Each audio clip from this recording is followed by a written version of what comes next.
Bonjour à tous, donc aujourd'hui, après avoir fait le mixage SHO en non linéaire, je vais vous montrer le mixage HOO en non linéaire aussi, avec une formule un petit peu plus complexe, et il y a une petite variante donc avec le SHO.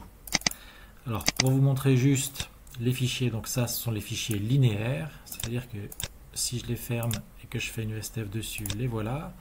Pareil pour la O3, pas pour la O.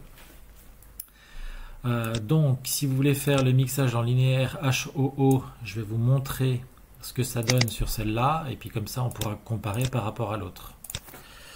Donc, vous rentrez HOO ici, par exemple. Ici, vous venez mettre surtout RGB Color, et vous appliquez sur le petit carré. Alors, voilà ce que donne, donc ça, je n'aurais plus besoin.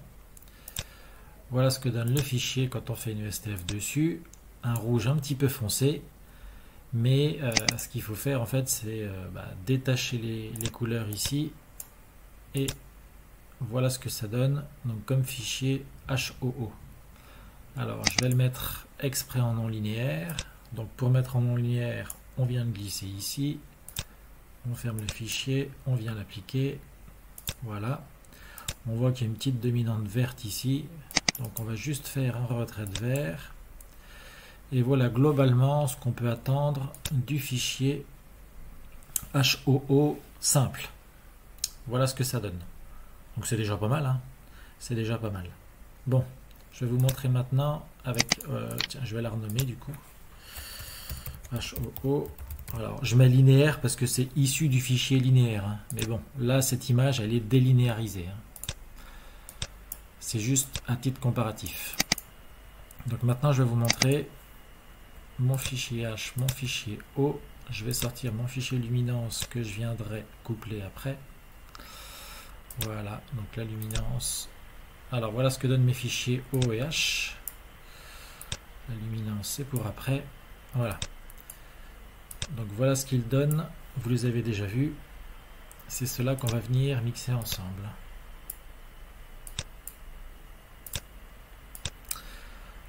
Et la formule, la voici. Alors là, elle est très longue, très complexe. J'ai mis mes process icônes donc sur Facebook. Après, ceux qui les veulent, je dois encore avoir le lien pour WeTransfer qui est qui doit expirer, je sais pas, dans peu de temps, mais bon, si besoin, je peux leur envoyer. Alors, je vous les montre vite fait. Ça, c'est pour la partie G. Ça. Et la fin, elle est là. Et pour la partie donc bleue, je vais vous montrer dès le début. Voilà le début. Et voilà la fin. Donc je viens l'appliquer.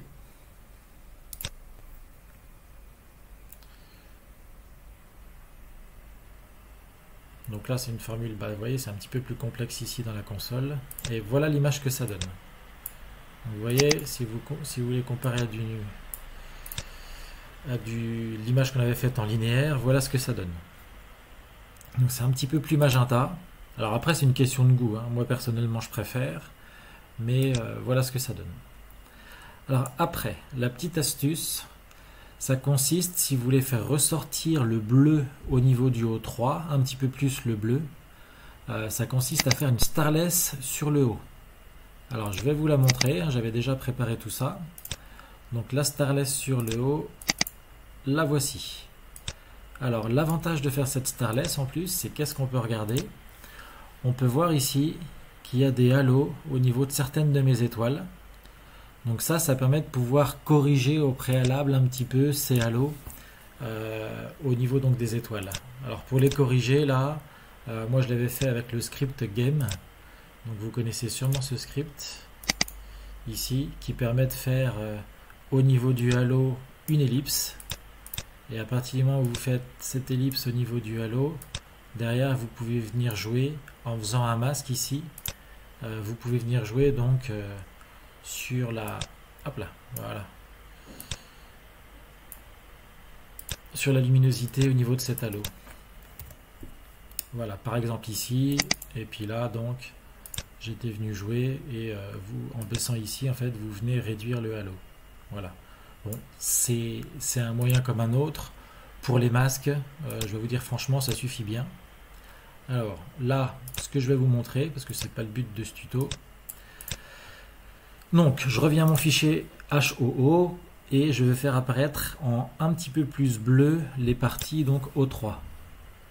Une fois que vous avez sorti le Starless en haut, au niveau de l'histogramme, vous venez la foncer un petit peu.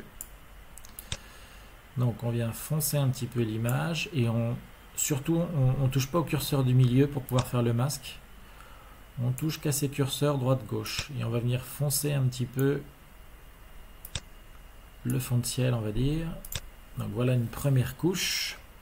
Ça c'est ce que ça donne si je recommence. Je reviens là-dessus et là, voilà, je vais juste garder un petit peu plus ma couche haut comme ceci. Donc voilà ce que donne au niveau de mon masque. Ici éventuellement si on a encore le halo, rien n'empêche de faire un petit clone stamp pour venir effacer ici le petit halo qu'on avait. On voit qu'on a aussi un halo ici un petit peu, donc celui-là on peut venir l'effacer aussi. Voilà, je retire ça. Une fois que vous avez ce masque qui est quand même un petit peu bruité, je vous conseille de venir l'adoucir en faisant une réduction de bruit ou une convolution comme vous voulez. Mais voilà, là j'ai fait une réduction de bruit pour qu'il soit un petit peu plus doux. Ça c'était avant, ça c'est après. Voilà. Donc ça me permet d'adoucir un petit peu ce masque là. Vous venez la poser sur votre fichier HOO. Et là, la petite astuce, ça consiste donc à ouvrir les courbes. Une fois que vous avez ouvert les courbes, ici, vous venez jouer sur A et B, qu'il va falloir baisser très légèrement. J'ai bien dit très légèrement, parce que sinon ça va vous faire quelque chose d'affreux. Donc là, ici, je viens de baisser environ à cette hauteur. Même chose pour le B. Voilà. Donc en faisant ça, vous voyez, on a fait déjà apparaître les zones un petit peu plus bleues. Donc avant, après.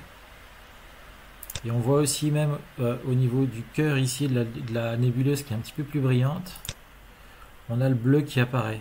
Donc ça, moi je trouve ça plutôt sympa d'avoir ce genre de couleur là. Donc là je diminue légèrement. Alors attention, hein. Après encore, tout ça c'est vraiment subjectif et en fonction de vos goûts. Si l'image vous plaît déjà comme ça, vous pouvez la garder. C'est peut-être trop magenta pour certains, pas assez pour d'autres. Enfin, je peux pas vous dire. Faites un petit peu comme vous aimez aussi. Donc là, je vais vous faire quelque chose de très subjectif parce que c'est ce que je vais moi aimer. Maintenant, voilà, libre à vous de faire comme vous voulez. Donc voilà, j'ai fait apparaître un petit peu de bleu là ici. Ça me convient. Je retire le masque.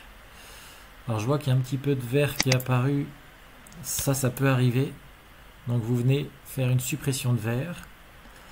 Voilà ce que ça donne. Donc voilà ce que donne mon fichier de base. Que vous venez enregistrer derrière donc en fichier TIFF sur le bureau pour pouvoir ouvrir derrière Photoshop. Alors je vous conseille de regarder aussi les commentaires dans les vidéos parce que il y a des commentaires qui ont été mis par certains qui sont vraiment c'est des critiques constructives. C'est-à-dire que tiens, moi j'aurais mis les calques au lieu de le faire en couche luminance, j'aurais mis les calques en couche couleur. Donc je ne sais plus qui m'a marqué ça, mais je vais vous retrouver vite fait parce que ça c'est quelque chose donc qui est constructif et donc je vous encourage à le faire aussi. Alors je vous retrouve ça tout de suite. C'est Jean-Marc Lemoine. Donc Jean-Marc Lemoine, il m'a marqué que attendez voir. Non, c'est pas lui. Attendez. Si, c'est ça. C'est ça, c'est ça. Alors, je vais vous le lire. Tac, tac, tac, tac. attendez voir, voilà. Il a marqué donc au niveau de Photoshop, que moi j'utilise pas spécialement, c'est pour ça qu'il m'a fait ce petit laïus qui est plutôt pas mal. Quand on fait des calques qui touchent à la couleur, il vaut mieux passer ces calques en mode normal à couleur. Voilà, ça évite de toucher à la couche luminance. Alors après, moi je vous cache pas que pour chez moi, du fait que je rajoute la luminance derrière, là je l'ai pas encore rajouté, c'est pas trop grave. Maintenant, vous, si vous êtes plus à l'aise avec Photoshop, rien ne vous empêche de faire ça. Donc ça, voici mon image là en couche donc HOO avec donc cette petite accentuation du O3. Je vais sur image réglage correction sélective et dans le rouge, pour accentuer un petit peu ce rouge, ici il faut diminuer le cyan. Vous le diminuez, alors après vous voyez ça peut être très rouge ou pas assez comme vous voulez. Donc moi j'aime bien le diminuer plutôt assez franchement. À vous de voir après. Allez, on va aller aux alentours de 60. Voilà. Et après, au niveau des couches bleues ou cyan, si vous voulez pareil accentuer le bleu, il faut ici diminuer au niveau du jaune. Alors sur la couche cyan, ça se voit pas. Alors, je vais dire pas beaucoup, ça se voit même pas du tout. Sur la couche bleue, là on voit que ça se voit, ça se transforme quand même en violet. J'ai pas envie que ce soit violet non plus, donc je vais pas descendre beaucoup. Le bleu me convient comme ça, parce qu'il est quand même assez faible hein, sur cette nébuleuse, donc j'ai pas envie non plus de transformer totalement. J'ai pas envie de transformer non plus totalement. Voilà. Pareil, derrière, Fill Camera Raw. Et ça, donc, le minimum des choses à faire là-dedans, pour moi, c'est donc les tons noirs à diminuer. Alors ici, vous voyez, vous avez le petit curseur. Hop, là, il est devenu bleu, c'est-à-dire que j'en ai déjà trop mis. Donc j'étais plutôt pas mal. Et bien à 3, il est mis.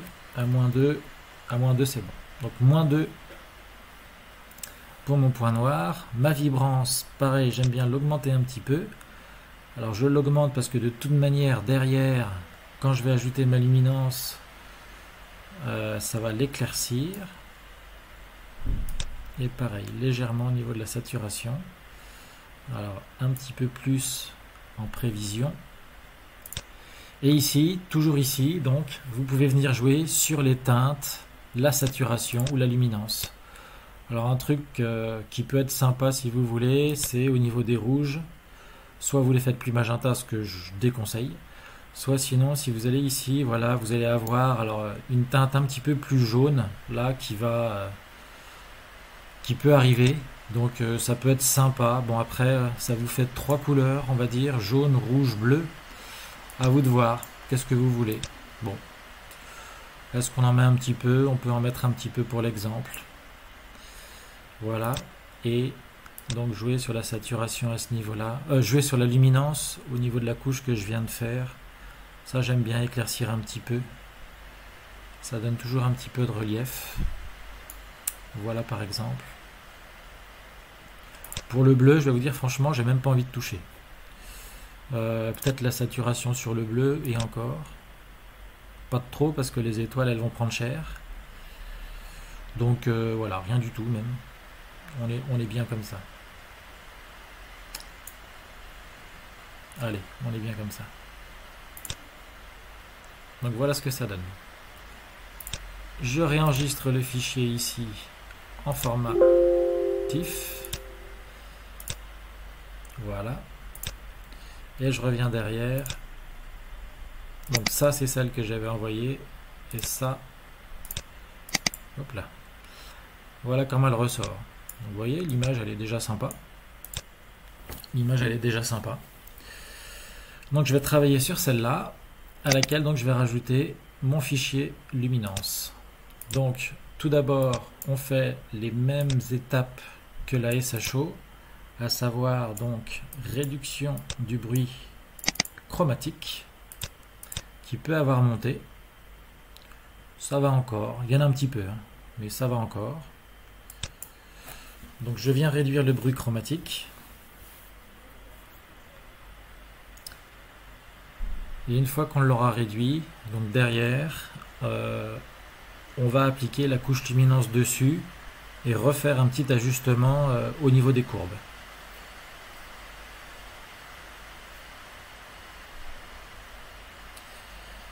on va le laisser bosser tranquillement.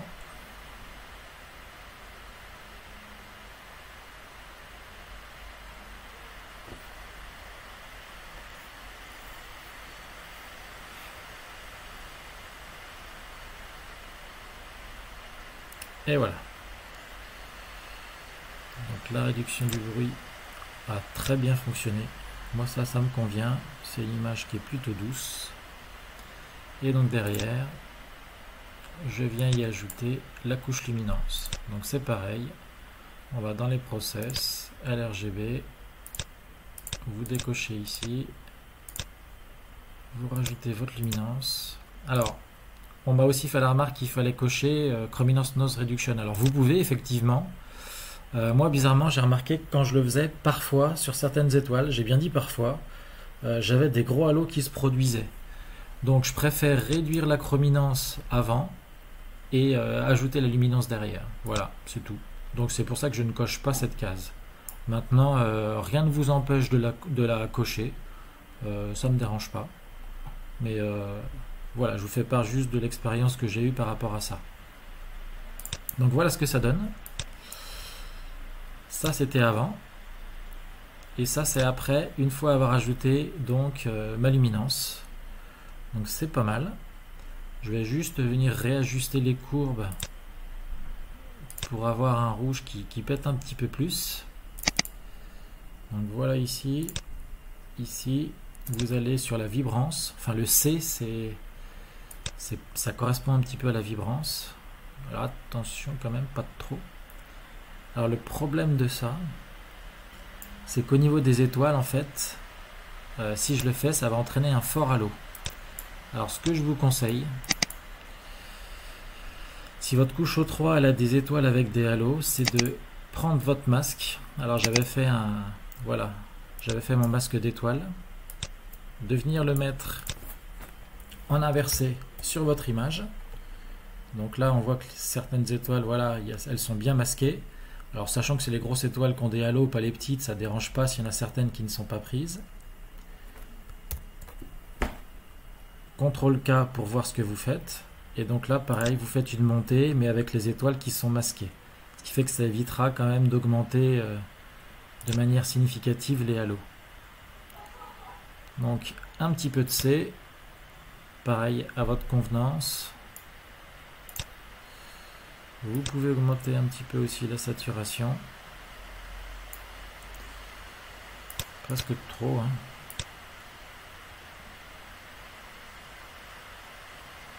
Voilà. On l'applique à l'image. Donc voilà par exemple ce que peut donner. Alors après c'est ajusté pareil en fonction de vos goûts, hein, évidemment. Et voilà ce que peut donner une image HOO. Pour l'exemple, sur Facebook, si vous regardez l'image que j'avais faite derrière, certains l'avaient trouvée un petit peu froide.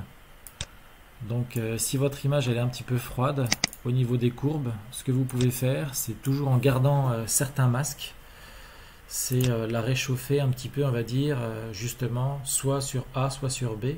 Alors je vais vous montrer ce que ça donne. Alors en l'occurrence là, il faut aller dans les couleurs chaudes ici. Et là, ça va vous chauffer un petit peu l'image. Et là, ça la refroidit au contraire. Alors, il ne faut pas le faire trop, hein, parce que vous voyez tout de suite, ça fait vraiment très moche. Mais pareil, avec un masque qui va bien. Là, en l'occurrence, voilà, on pourrait la mettre environ à ce niveau-là. Mon fond de ciel ici, vous regardez les valeurs qui vont s'afficher ici. Vous voyez, 0,9, 0,7, 0,7, ça va. Il y a une petite dominante rouge. Et encore à peine, vous voyez, quand je bouge. Il y a le vert qui est un petit peu en retrait par rapport aux autres, mais sinon ça va. Donc voilà, par exemple là, c'est pas trop mal. Peut-être un poil moins. Et donc pareil, ce qu'on peut faire, c'est regarder ce que ça donne en mettant des masques. Donc là j'ai protégé, je le mets en inversé, je protège le haut. Et voilà ce que ça donne si je protège le haut. Avant, après. Personnellement, je trouve ça pas mal. Je préfère. Donc on l'applique et voilà ce que ça donne. Donc là j'ai gardé le bleu de mon haut parce que j'ai mis mon masque en protection. Un léger masque. Et derrière, voilà ce que peut me donner mon image finale en HOO. Donc voilà, je l'avais mise comme ça sur Facebook, elle était dans ce sens-là. Voilà, bah écoutez, j'espère que ça vous aura plu. Ça vous montre un petit peu une des façons de faire, une des multiples façons de faire du HOO. Ça vous a permis aussi de comparer par rapport à cette image en linéaire ce que peut donner donc la HOO avec ma formule, à savoir donc cette image là. Alors évidemment les images ont été déjà un petit peu travaillées avant, donc elles sont déjà un petit peu plus contrastées, c'est normal. Voilà ce que ça donne, la comparaison. Il faudrait travailler celle-là un petit peu pour pouvoir arriver à un contraste suffisant. Mais ça peut vous donner une idée un petit peu de la façon de faire en HO. Et bien écoutez, à bientôt.